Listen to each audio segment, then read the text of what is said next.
Ok, feliz noche para todos. Espero se encuentren muy bien. Vamos entonces en esta oportunidad a dar paso a lo que sería nuestra clase de ultrasonido pélvico.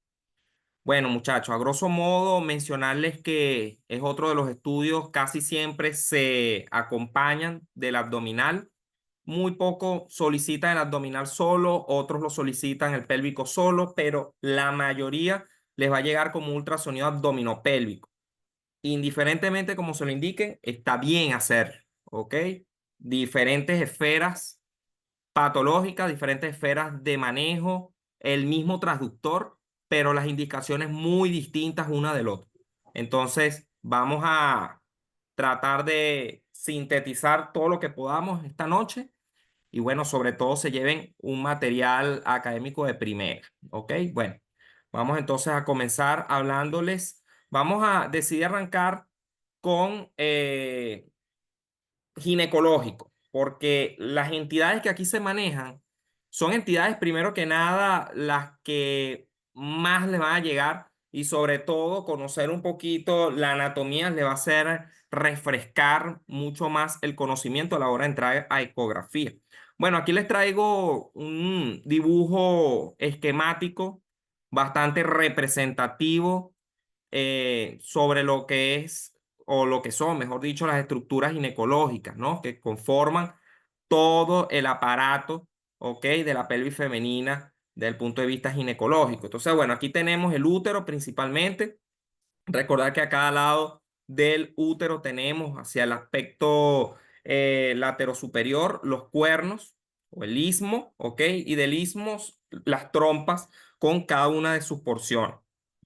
Disculpen. Aparte de eso, vamos a tener lo que es el canal cervical, el cuello, el ligamento ovárico, la estructura importante de fijación para lo que es el ovario y y los vasos ováricos. ¿Ok? Esto es a grosso modo conjuntamente para que lo vayan teniendo en cuenta.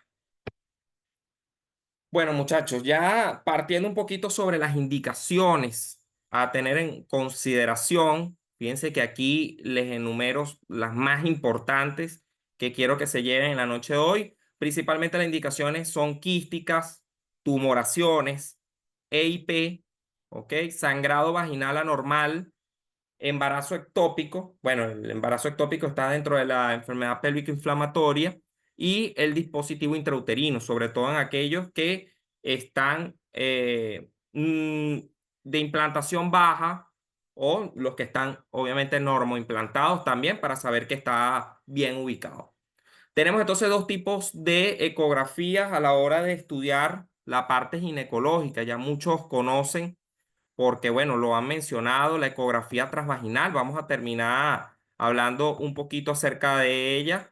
Primero, culminar sobre todo este apartado para luego pasar con la transabdominal, que es una de las que más nos compete. Lo primero a tener en cuenta en las transvaginales es que la vejiga debe estar vacía, ¿ok? Segundo, hay una muy buena resolución anatómica, por eso es el estudio idóneo de primera elección para el ginecostetra. El campo de visión es un poco limitado, precisamente porque como ofrece muy buena resolución anatómica, se limita o se fundamenta solo al estudio de las estructuras ginecológicas.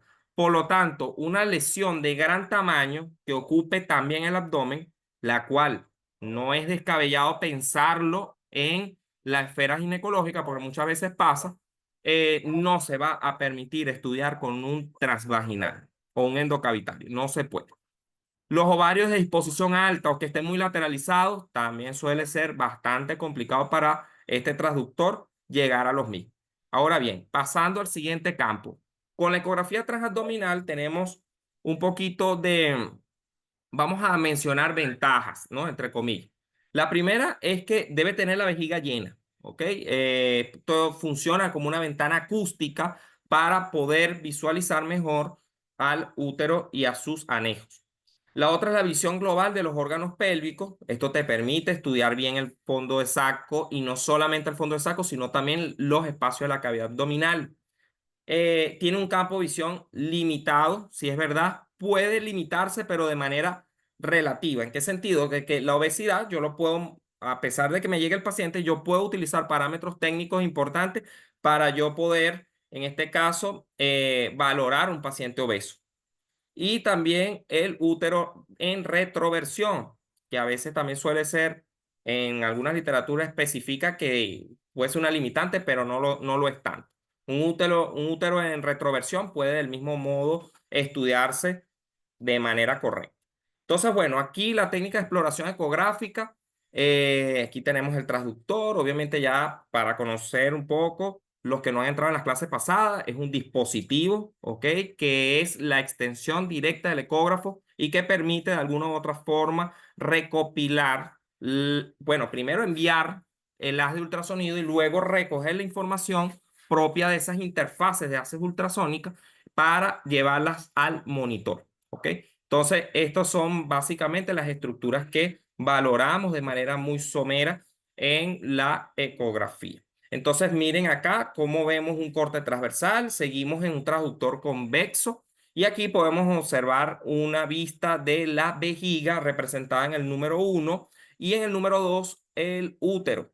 Tenemos acá esta imagen, fíjense que se ve bastante definida, hipoecogénica, y aquí unos cuernos que están a cada uno de los lados. Recordar que de los cuernos viene luego el istmo, que posteriormente, digamos, vendría siendo la porción proximal de las trompas de Falopio. Entonces, muchos me preguntan y me preguntarán, doctor, ¿es adecuado evaluar las trompas de Falopio por ecografía? Sí, solo si hay una condición patológica que lo amerite. Si no, en condiciones fisiológicas no siempre las vamos a poder estudiar porque no se ven.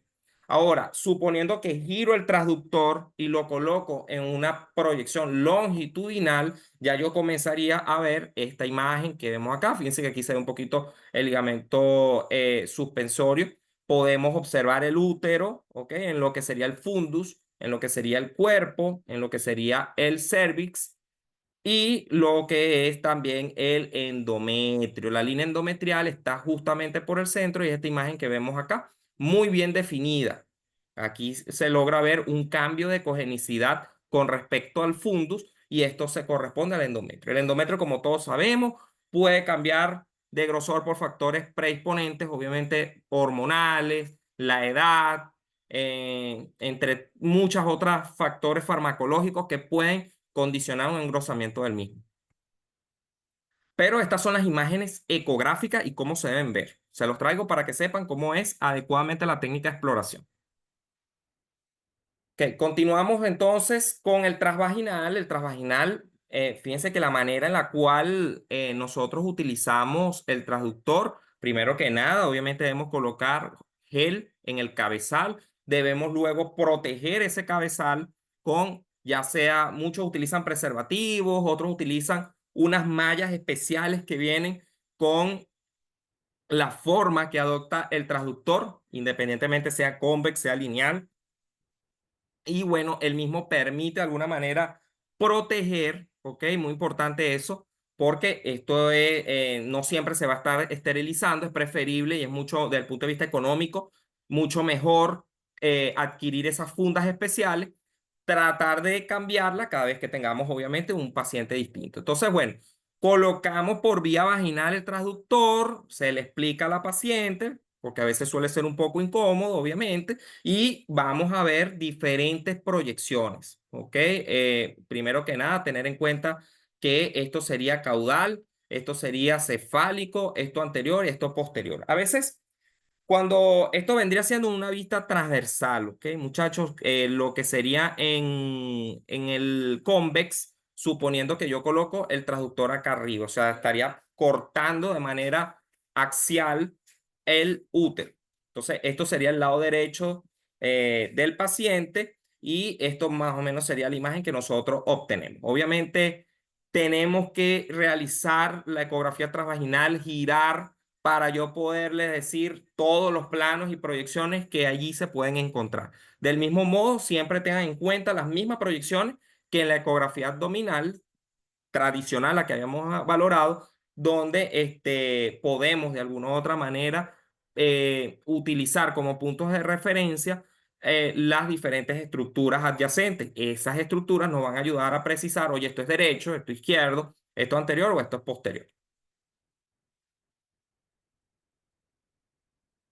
Bueno, tenemos entonces que considerar que tenemos diferentes fases del endometrio. Las fases del endometrio van a variar dependiendo del día. Por ejemplo, en la fase menstrual del día 1 al 4, ¿ok? Se va a observar la línea endometrial como una fina línea ecogénica.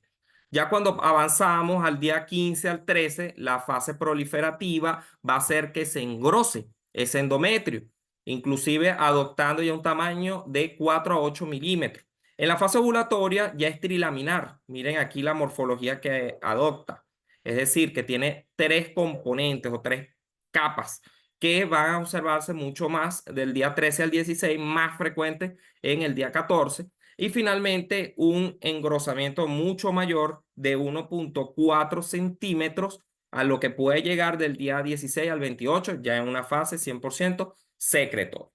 Aquí podemos observar algunas de las imágenes con Doppler color de la cavidad uterina.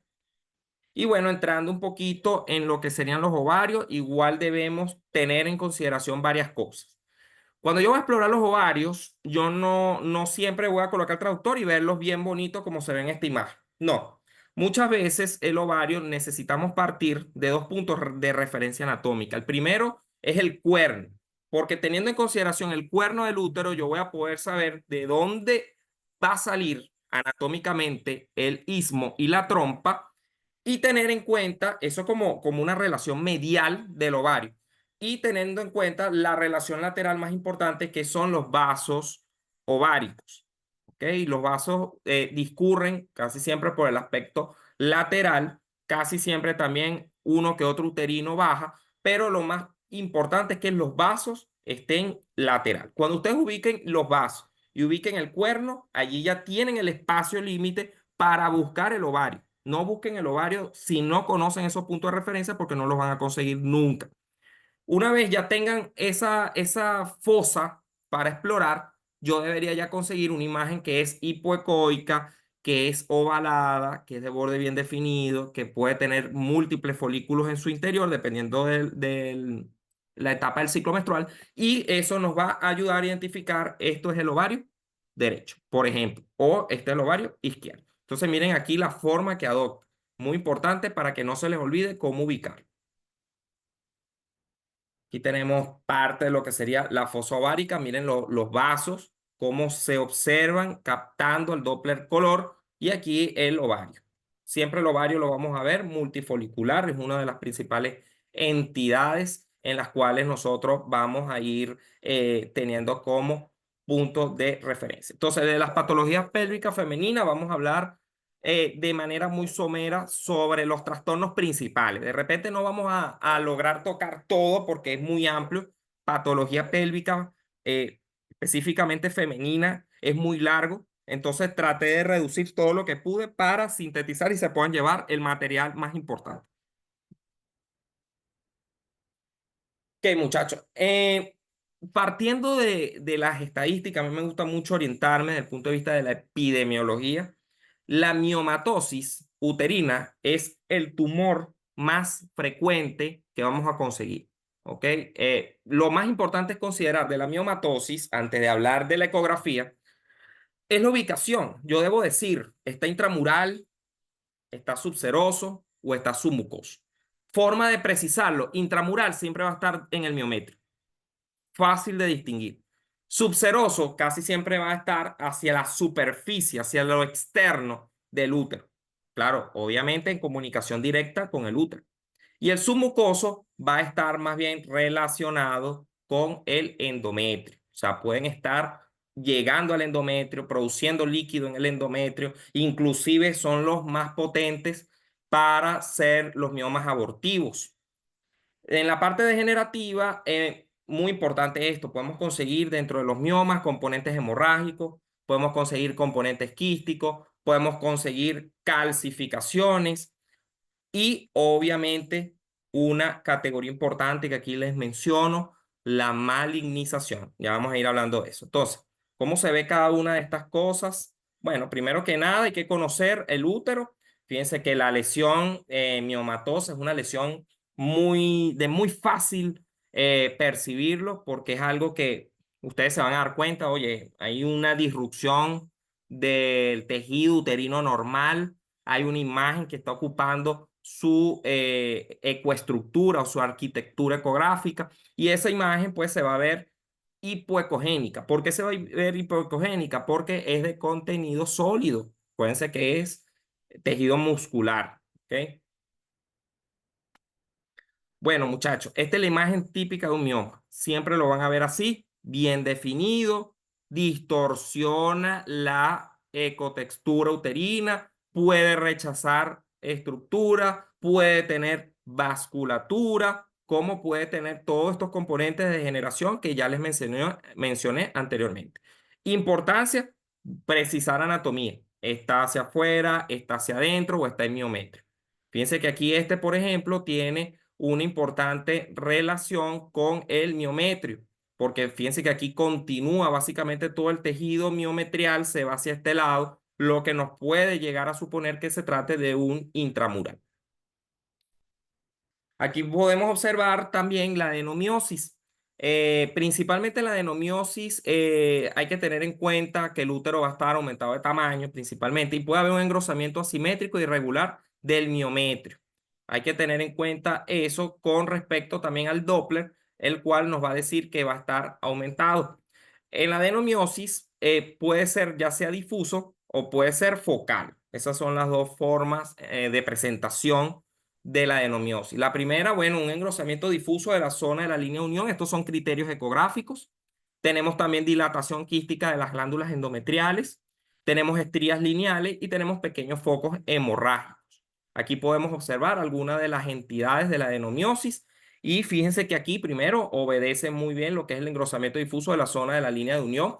Cuando hablo de la línea de unión, principalmente es a la unión cérvico-vaginal, ¿ok? Que estaría mucho más acá abajo, principalmente dilatación quística de las glándulas endometriales. Estas estriaciones que ustedes ven son estas líneas hipoecoicas que se ven casi a lo largo de esos tejidos uterinos. Y bueno, pequeños focos hemorrágicos, sí es cierto, esa hemorragia se puede ver o anecoica, dependiendo si es aguda. Aquí hay algunas zonas, por ejemplo, anecoicas que pudiesen ser unas disrupciones hemorrágicas dentro del útero. Hay que recordar que la sangre luego evoluciona, pasa por las diferentes fases de la metahemoglobina hasta que logra coagularse y obviamente la ecogenicidad cambia. Y focal, que es lo que sería el adenomioma. Aquí hay, por ejemplo, un adenomioma porque se ve una lesión que aunque sea parcialmente definida, porque no tiene cápsula, eso es otro de los criterios, suele observarse también ovoidea y aparte de que no hay continuidad con la zona de unión. Es una masa completamente miometriana. Estos son criterios, muchachos. También tenemos la endometritis. Cuando hablamos de una endometritis, vamos a ver literalmente la línea endometrial va a estar patológica porque va a estar engrosada por encima de 15 milímetros, no relacionado con el ciclo menstrual, independientemente de la fase en la que se encuentre, siempre va a estar engrosado. Va a haber un aumento vascular y sobre todo colección endocavitaria, es decir, que aquí yo puedo conseguir en algunos casos o pus o sangre. En algunos casos también gas, dependiendo si hay un piometra, puede esas bacterias productoras de gas generar también artefactos importantes de cola de cometa. Heterogéneo, aquí por ejemplo podemos ver una cuñita, en este caso de anecoica, probable líquido libre en fondo de saco. Y fíjense que el aumento vascular que les había mencionado se logra detallar muy bien en esta imagen con una captación de Doppler color bastante importante. La presencia del gas que ya le había mencionado en cola de cometa. Esto puede ya inmediatamente cuando ustedes vean una imagen así, relacionen. Esto es una piometa. Y fíjense que ahí yo les voy hablando, por eso traté de escoger estas entidades patológicas muy específicas, porque ahí resumen cada una de ellas, traen los hallazgos asociados que muy probablemente les va a llegar a ustedes en cualquier otra entidad. Pero al reconocerlo, al saber cómo se observa y cómo se describe, ya ustedes van a poder decir, mira, por lo menos esto es una piometra. No necesariamente sea una endometritis, pero en cualquier otra patología lo puedan detectar.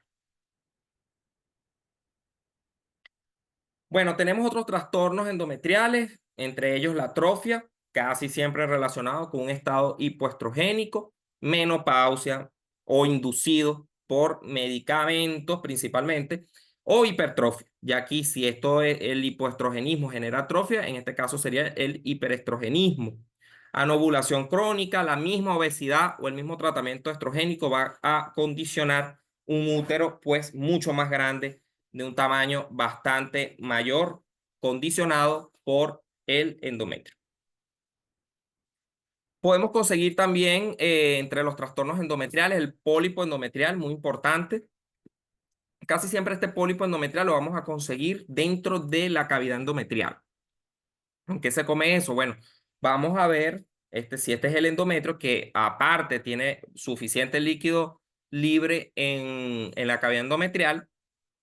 Observamos esta imagen que sobresale, que está de convexidad hacia ese lumen. Y sobre todo tiene acá esto muy importante. Por eso yo cada vez que veo un pólipo endometrial, lo primero que hago es colocarle Doppler, porque este es un vaso nutricio. Entonces, casi siempre todos los pólipos tienen la presencia de este vaso nutricio. Entonces, lo vamos a ver como una nodulación bien definida, ecogénica, que está hacia el lumen.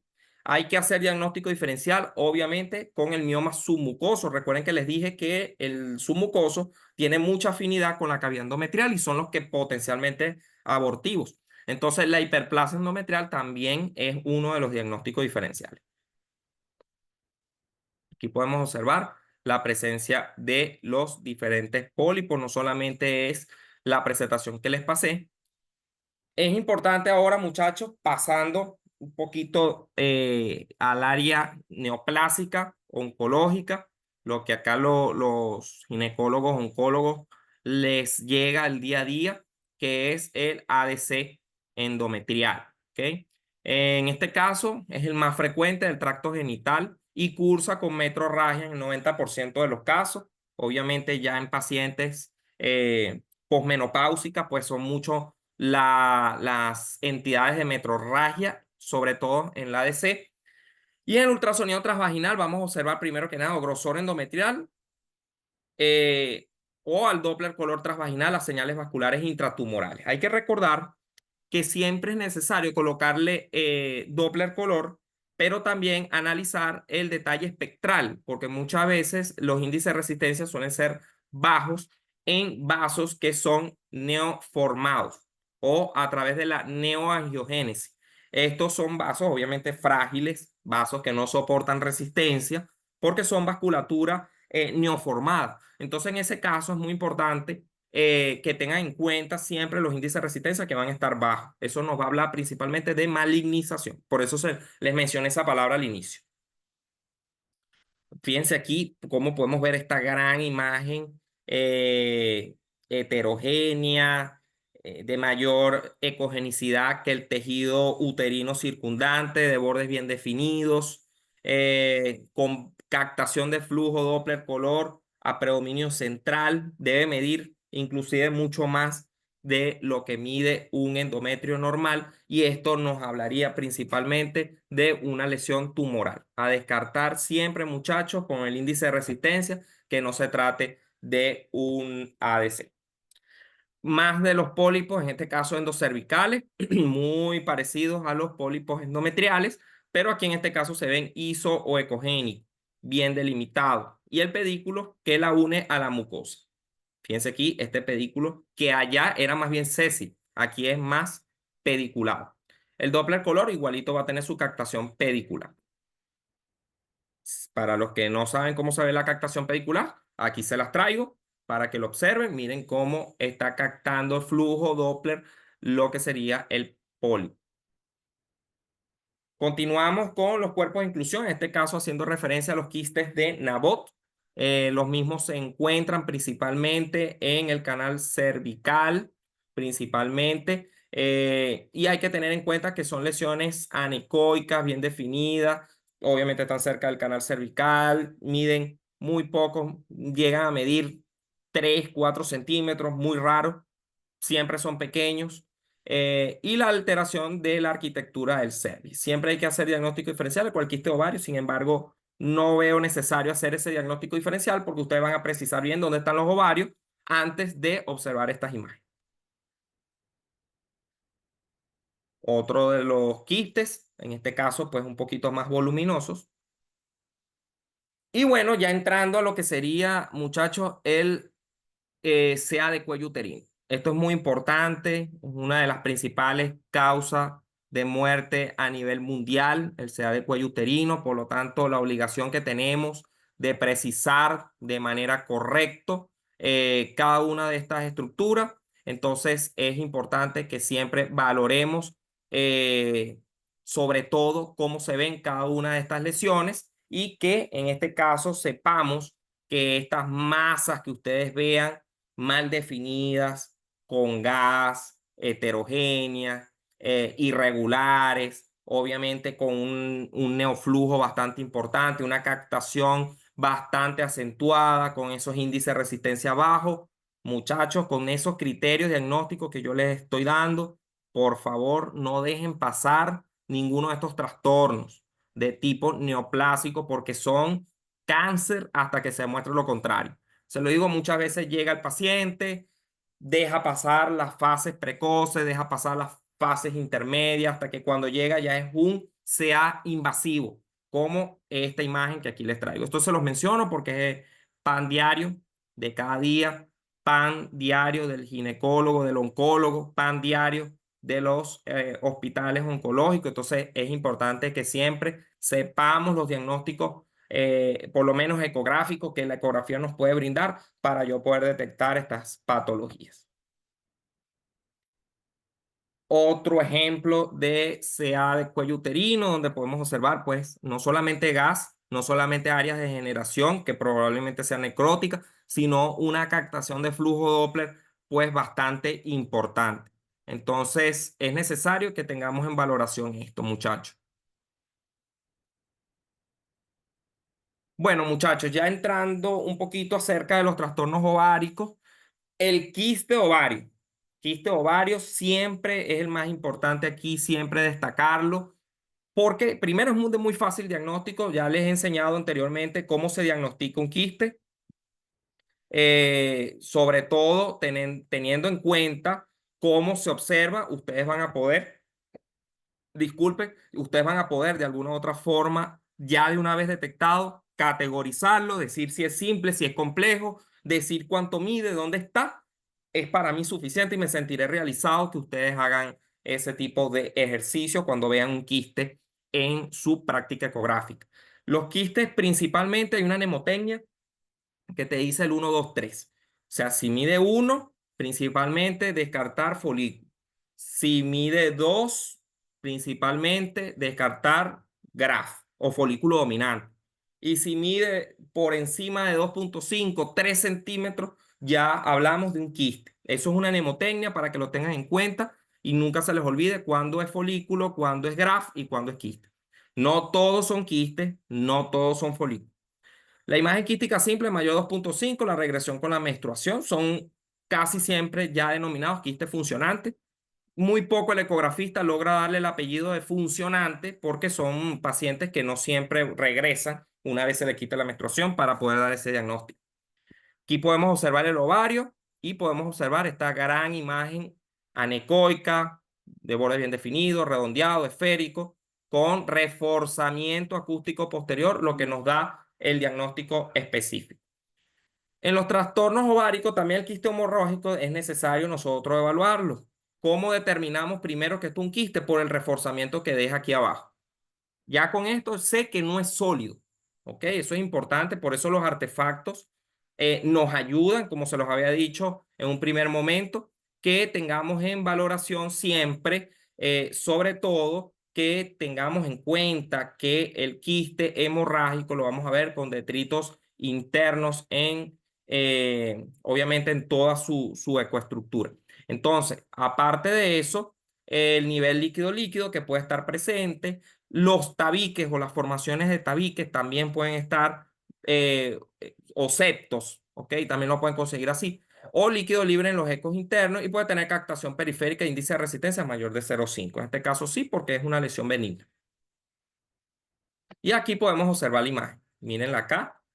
Completamente aquí no hay material anecoico. Aquí lo que queda es puro coágulo o puro secreción purulenta. Que continuamos entonces con otra presentación de los quistes hemorrágicos. Esta es la más frecuente que le va a llegar, muchachos. Miren cómo hay gran cantidad de septos en su interior. Estos pacientes siempre acuden con una clínica bastante florida de dolor de moderada a intensas severidades.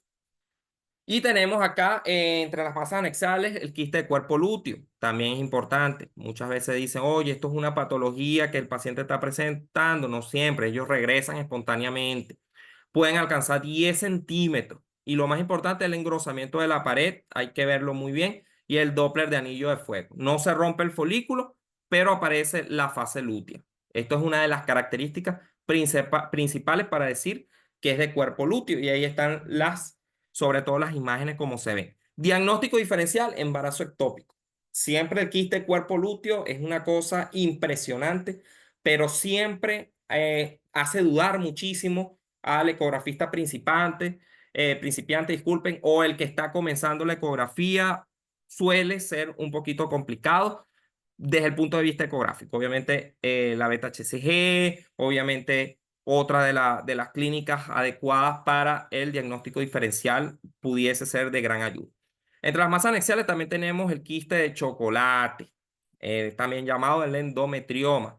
Y bueno, literalmente se ve como si estuviese una ecogenicidad mucho más baja, que simula incluso en algunos casos algunos niveles líquido-líquido. Es siempre cuando ustedes lo vean con esta ecotextura bastante fina, incluso se ven como ecos finos, como incluso granulares, nos puede hablar principalmente de un endometrioma. Las características son siempre clásicas en el cuadro del endometrioma. Miren cómo se observa, siempre teniendo en consideración ecográficamente cómo se ven para yo poderlo considerar. No solamente el endometrioma, todos lo saben, la endometriosis, endometrioma son entidades que no solamente afectan el útero, puede afectar otras porciones, otras estructuras, puede afectar el hígado, puede afectar el vaso, puede afectar la pared abdominal, puede afectar muchísimo. Entonces, aquí tenemos, por ejemplo, un ejemplo de endometrioma en el tejido graso subcutáneo, donde se ve principalmente, miren, aquí está el recto y aquí está la lesión. Una lesión bien circunscrita, nodular, sólida, que nos habla principalmente al estar paralelo al plano cutáneo de un endometrioma en su fase cutánea. Otra de las entidades, muchachos, son los teratomas. Cuando hablamos de teratomas, debemos tener en cuenta que siempre son del 10 al 15% bilateral. Es un tumor muy heterogéneo, muy rico en esa heterogeneidad, en el sentido de que, bueno, ya ustedes saben fisiopatológicamente todas las hojas embrionarias, germinales embrionarias que este teratoma puede producir desde el ectodermo, endodermo, mesodermo, puede producir incluso huesos, dientes, pelo, en fin, una gran cantidad de zonas muy heterogéneas. Hay que tener en cuenta el nódulo mural, que es principalmente el que te va a ayudar a dar el diagnóstico. Esos nódulos murales siempre están presentes en la mayoría de los teratomas. Recuerden siempre la irregularidad para siempre pensar en un teratoma. Miren aquí, esta gran zona correspondiente nodular y todo esto que pues es una ecogenicidad mixta bastante importante. Bueno, muchachos, les traigo ya casi para terminar las reglas simples de IOTA. Cuando hablo de las reglas de IOTA, básicamente lo que nos hace referir es que hay características específicas que nos dicen si es benigno o características específicas que nos dicen si es maligno. Entonces, si reúne las reglas B y reúne las reglas B y no reúne ninguna regla M, hablo de B y M como benignidad, malignidad respectivamente, yo puedo decir tranquilamente que esa lesión de ovario es 100% benigna. O sea, me puedo quedar con una alta tasa de probabilidades de que sea benigno. Como si consigo una de las características M, que ya las vamos a ir viendo, sería malignidad. Entonces, miren acá, unilocular, la presencia de componentes sólidos, ¿ok? Con un diámetro menor de 100 milímetros. La presencia de sombras acústicas, como acá vemos, que sea menor de 100 milímetros, miren acá, eso es en su diámetro máximo, y que no tenga captación de flujo Doppler son reglas B. En cambio, las reglas M serían, por ejemplo, que sea un tumor sólido, que tenga presencia de líquido ascítico, no solamente en fondo de saco, sino también arriba, ¿ok? En abdomen, que tenga más de 4 estructuras papilares, obviamente mayores de 7 milímetros, y que sea un tumor por encima de 100 milímetros o 10 centímetros de diámetro máximo, ¿ok? Del eje largo, y que tenga Doppler color al flujo. Si eso ocurre, muchachos, eso ya es una regla, son reglas M, por lo tanto se consideran malignos. Si tiene reglas B y reglas M, no pueden concluir. Tienen que decir que es indeterminado. Bueno, muchachos, queda menos de un minuto. Me gustaría entonces, ya estamos próximos a iniciar enfermedad inflamatoria pélvica. No sé si hay alguna duda que puedan hacer en este minuto que queda. La doctora Bianni Tapia pregunta si es en milímetro, doctor, ¿cuál es la medida? Bueno, igualito. Si es 1 centímetro, ya tú sabes que son 10 milímetros. Si son 2 centímetros, son 20. Si son 3, son 30 milímetros. Eso para la consideración, me imagino lo preguntaste en el caso de los quistes, ¿no? Para saber si es folículo, es graf o es quiste. Ok, vamos a ver qué otra pregunta hay acá.